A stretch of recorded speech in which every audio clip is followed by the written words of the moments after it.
నమస్కారం. సుమన్ టీవీకి స్వాగతం. నవంబర్ మాసం నవగ్రహాల సంచారం ఎలా ఉంది? ఏ రాశుల వారికి ఏ గ్రహాలు అనుకూలంగా ఉన్నాయి? ఎటువంటి ఫలితాలను ఇస్తున్నాయి? ఈ విషయాలను తెలియజేసేందుకు మనతో పాటు ఉన్నారు ప్రముఖ జ్యోతిష్య శాస్త్ర వాస్తు వేదిక నిపుణురాలు, దేవి ఉపాసకురాలు అయినటువంటి శ్రీమతి జయప్రద గారు మనతో పాటు ఉన్నారు. అమ్మ నమస్కారం.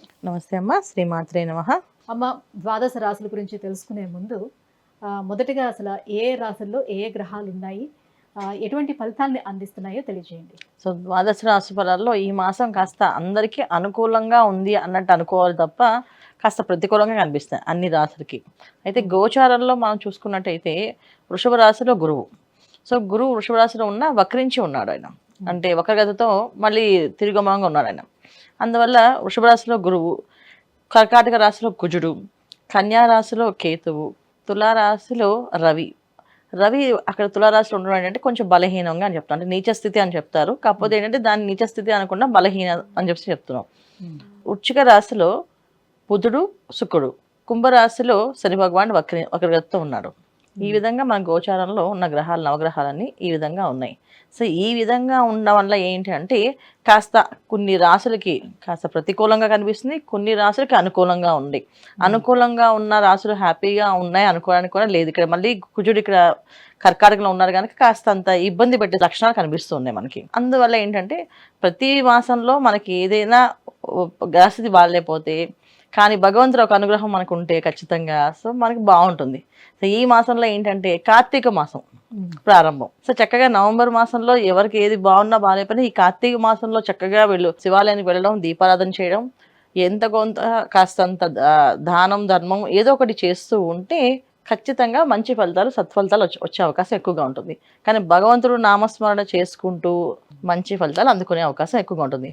సో భగవంతుడు ఎప్పుడు మనకి ఇచ్చిన వరం ఏంటంటే ప్రతి మాసం ఒక్కొక్క, గత మాసంలో అమ్మవారి నవరాత్రులు, ఈ మాసంలో కార్తీక మాసం. చక్కగా ఈ కార్తీక మాసాన్ని వినియోగించుకొని ఎవరికి బాగాలేదో వాళ్ళు చక్కగా దైవారాధన చేసుకుంటూ, దైవనామస్మరణ చేసుకుంటూ వెళ్తే అన్ని అనుకూలంగా మారుతాయి. అమ్మ, ఈ నవంబర్ మాసం కుంభరాశి వారికి ఎలా ఉండబోతుంది? కుంభరాశి వారికి ఏలినాటి శని నడుస్తుంది కాబట్టి ప్రతి ఒక్కరిలో నా టెన్షన్ అయితే ఉంటుంది. సో మా జాతక పరంగా ఇప్పుడు ఎలా నడవబోతుంది అని అనేది, ఏ గ్రహాలు వాళ్ళకి అనుకూలంగా ఉన్నాయి, ఏ గ్రహాలు ప్రతికూలంగా ఉన్నాయి? తప్పకుండా కుంభరాశి వాళ్ళకి ఈ మాసంలో ప్రతికూలంగా ఉండే గ్రహాలు కుజుడు, రవి. సో వీళ్ళిద్దరు బలహీనంగా ఉన్నారు, ఎందుకంటే ఇద్దరు కొన్న నీచ స్థితిలో ఉన్నట్టు. సో తులారాశిలో ఉన్న రవి ప్లస్ కర్కాటక రాశిలో ఉన్న కుజుడు ఇద్దరు నీచ స్థితిలో ఉండడం వల్ల దానివల్ల ఏంటి ఇబ్బంది వీళ్ళకి అంటే మెయిన్ బయట ప్రపంచంతో ఎక్కడైనా విహారయాత్రలు చేసే వాళ్ళకి చాలా ఇబ్బందులు. అంటే విహారయాత్రలు ప్రయత్నాలు చేసేవాళ్ళు, వెళ్దాం అనుకునే వాళ్ళకి కాస్తంత ఇబ్బందులు ఎదురయ్యే అవకాశం ఎక్కువగా ఉంటుంది. తర్వాత కుటుంబ సమస్యలు, కుటుంబంలో కొన్ని ఇబ్బందులు, గొడవలు వచ్చే అవకాశం ఉంది తప్ప మిగతా అన్ని విషయాలు బాగున్నాయి. విద్యార్థులకి చక్కగా ఉంది. విద్యారంగంలో రాణించే వాళ్ళు, విద్యా రంగాలు ఉన్నవాళ్ళు, విద్యా సంస్థలు నడిపే వాళ్ళకి కాస్త అంత అనుకూలంగా ఉంది. తర్వాత వ్యాపారస్తులకి వ్యాపారం అనేది బ్రహ్మాండంగా జరుగుతూ ఉంటుంది, కానీ ఆర్థికపరమైన ఇబ్బందులు అనేది ఉంటుంది.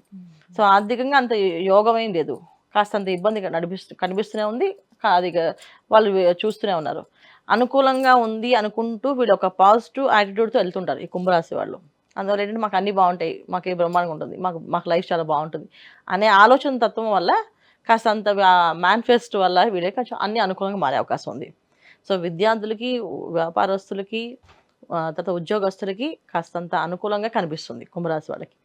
ఎవరైతే జాగ్రత్తగా ఉండాలో కుంభరాశిలో ఉన్నవాళ్ళు, ఎవరైతే అంటే సంతానం ఉన్నవాళ్ళు, సంతానంతో కాస్తంత ఇబ్బందులు, కాస్తంత చికాకులు వచ్చే అవకాశం ఉంది కనుక సంతానం ఉన్నవాళ్ళు జాగ్రత్తగా చూసుకోవాలి.